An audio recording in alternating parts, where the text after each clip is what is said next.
Hey, it's Paul from howtoplaybassdotcom.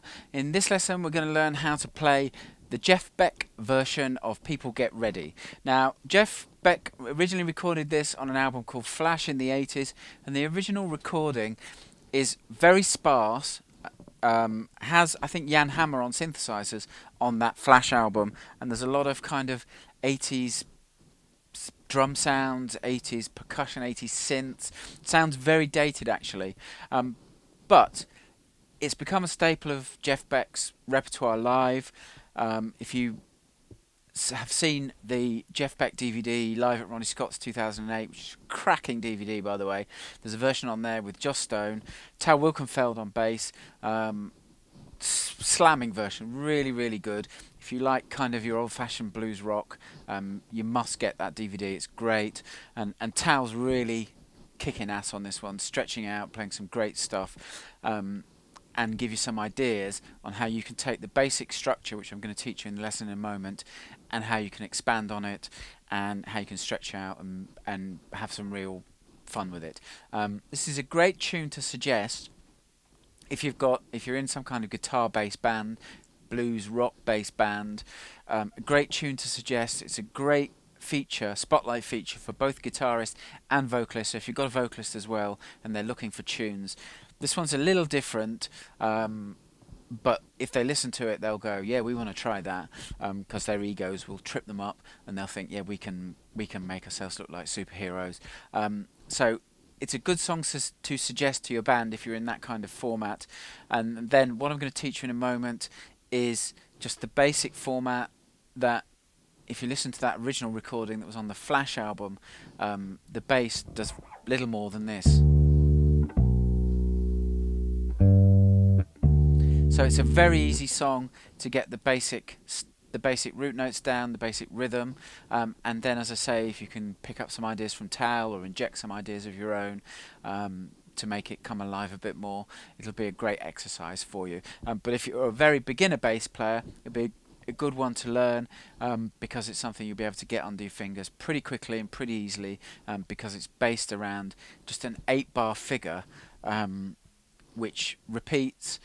There's little sections, 2 and 4 bar sections of that 8-bar figure are used as kind of interludes between verses, between verse and the chorus, and then the other thing is towards the end of the tune it steps up a semitone and goes from D to E flat, but everything's exactly the same, just goes up a semitone. So it'll be a good one to learn for beginners as well, and if you're a bit more advanced, a good one to start stretching out on and try some ideas on. Before we get started with that and go and have a listen to the basic 8-bar pattern played with a band in a box sketch track, if you're not already a subscriber to my free monthly easing, click the link underneath the video, head over to my website, hit the subscribe button on the free bass lessons page, which is linked from the right hand side of every page. Go and put your email address and name in.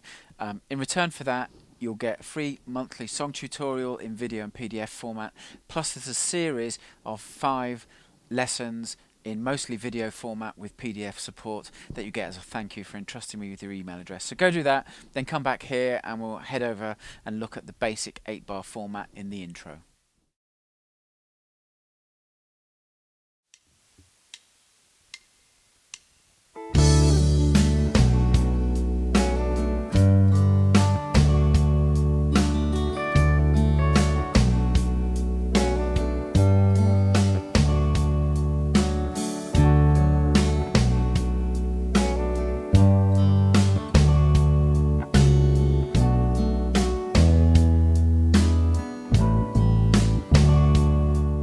So as I said in the intro, this song's built around this 8-bar basic structure, which is why it's great for guitarists to do their thing on it. Lots of space, as I said. There are little connecting sections of 2 and 4 bars, which we'll look at as we go through the tune, and then this 8-bar structure moves up a semitone to a different key. We'll also look at that as well. The rhythm used throughout the tune, first note of each bar lasts for a beat and a half, then the second note lasts for 2.5 beats. So if you're counting, it would be 1, 2, 3, 4, 1 and 2 and 3 and 4 and 1 and 2 and 3 and 4 and 1 and 2 and 3 and 4 and etc. So that's kind of the rhythm that goes throughout the piece, apart from one bar where there's a passing chord, which we'll look at. That's in bar 6 of the 8-bar pattern. Let's look at the first 2 bars.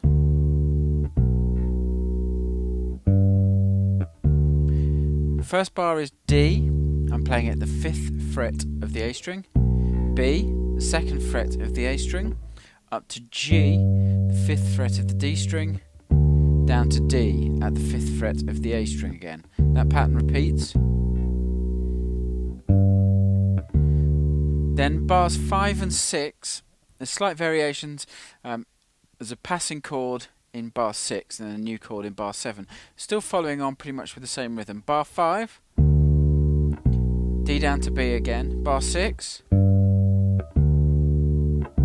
that's that passing note. You're doing the same thing as before, G down to D, and then you've got a C sharp there, 4th fret of the A string. So then you've got B, E, A, D, B, E, 2nd frets of the A and the D strings respectively.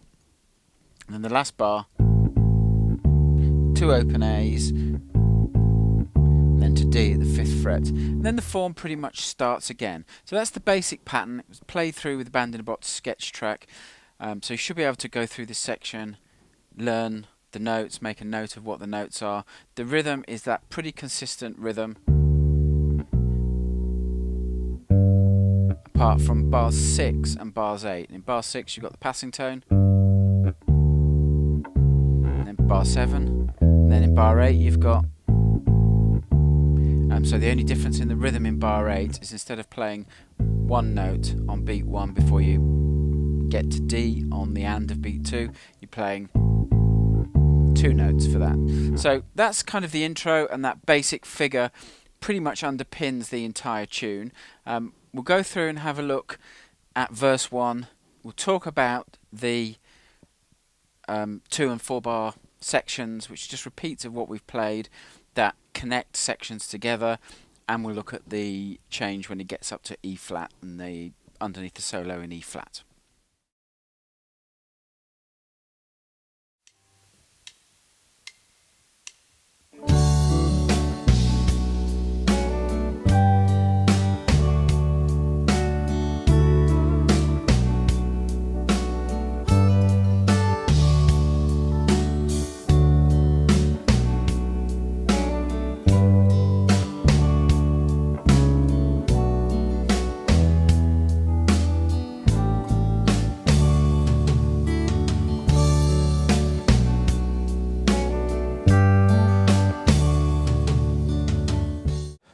So you just heard verse 1. It's identical to the intro section, apart from the last 2 bars. So I'll just play through it slowly so you can hear it in isolation. This is bar 5, bar 6 with the passing tone, bar 7, and then at the end of that verse you've got just 2 bars, which is just the sections that we've looked at already, and just a repeat of the first 2 sections, D down to B and G back to D, and then you'd be into verse 2. Now, verse 2 is an 8-bar pattern, exactly like the intro. That leads directly to a guitar solo, which also uses the 8-bar form, and then there's a 4-bar kind of connecting piece between the end of the solo and prior. It kind of sets up the groove again prior to the next vocal verse, and again that's formed just of the D to B, G to D, then D to B again, and then G to D. Then we've got another 8-bar verse, and then the verse prior to the key change is the 8-bar verse with the 2-bar figure just tacked on the end. And then we go into the key change. So let's go and look at that next section. Key change, there's 2 bars, and then it really cranks up and we get the guitar solo.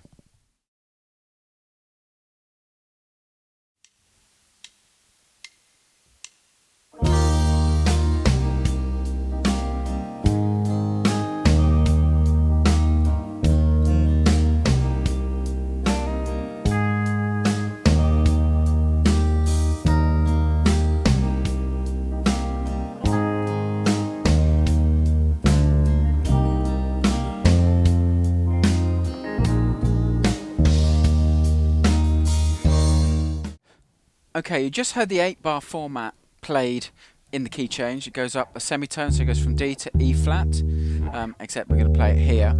And prior to the guitar solo coming in on the original Jeff Beck recording on the Flash album, there's just 2 bars of the key change of the pattern played. We'll go through the notes in a minute, but just E flat C, A flat, E flat.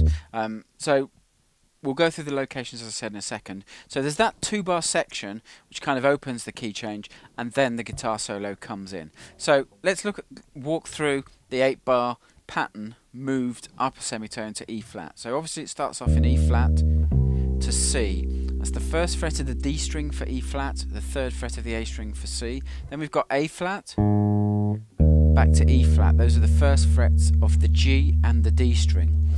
Then we've got that repeated, E flat to C, A flat, E flat. Then we've got E flat, C. Then we've got the bar with the passing tone. Now this time we're going to play A flat, E flat, D, and we can use the open D string for that. Then we've got C, F, 3rd frets of the A and the D string, and then we've got, which is 2 B flats and an E flat. Those are both at the 1st fret, B flat of the A string, E flat of the D string. So those parts will allow you to get through the tune pretty much as it was done originally. The bass line in the original is very sparse, doesn't do much more than that. I really recommend to give you some ideas on how to stretch out and how to fill it out, how to be a bit more creative and more inventive. There's a version of this that Jeff Beck did in 2008 on the live at Ronnie Scott's DVD, I think it is. I don't think it's on the CD. You can find that track on YouTube and have a listen on YouTube. And that's got Tal Wilkenfeld playing, and she'll give you some ideas on how to stretch out. She plays some really inventive stuff, some really lyrical stuff that sounds great, and Joss Stone's absolutely killing it on vocals as well. So it's a brilliant interpretation of it.